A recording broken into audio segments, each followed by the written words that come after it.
Hey everyone, and welcome back to yet another episode of Q&A with Mama's Uncut, where we answer your anonymous questions about parenting, motherhood, and relationships.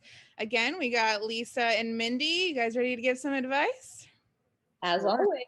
All right, let's get to it. My husband's friend is driving me nuts. He shows up every weekend, both Saturday and Sunday nights, to drink beer.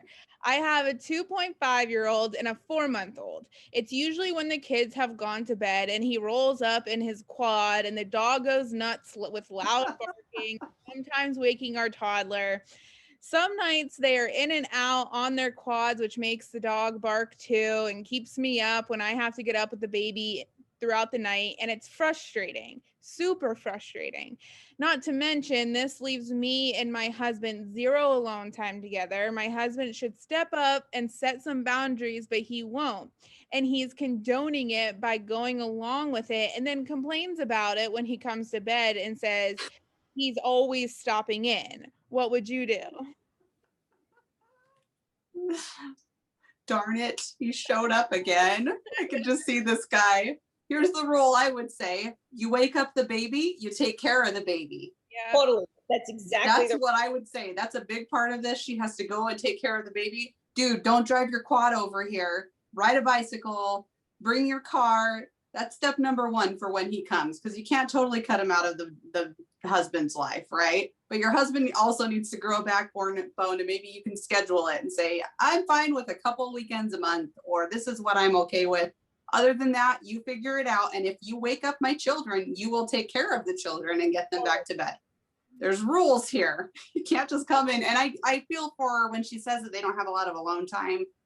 I think that's more of a problem than anything else, right? They do need to still be focusing on their relationship. And if he wants to hang out and just have chill time, maybe she could. I know she's not a dude, but there's got to be something that they can do together. Yep.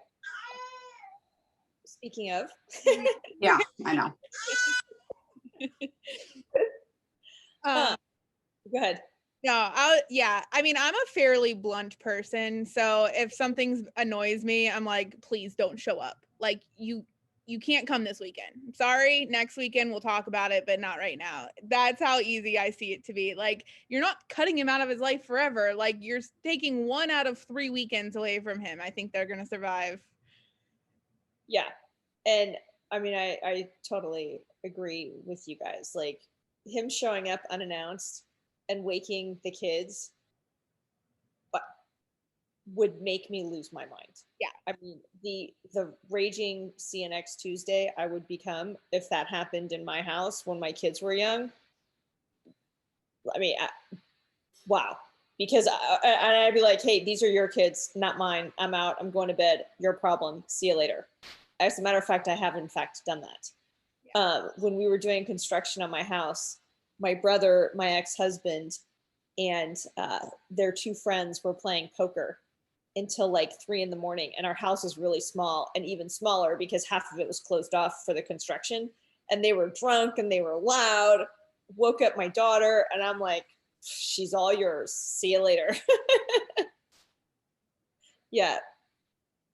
There's absolutely nothing wrong with boundaries. I also get, like, guys are rude, for lack of a better word, and sure, they might call you something behind your back, but at the same time, like, you have to set boundaries, and there's nothing wrong with that. And you're not what they call you. It's just because they're butthurt and they don't understand responsibility. So accurate. All right, guys, don't forget to send in your anonymous questions. Thanks.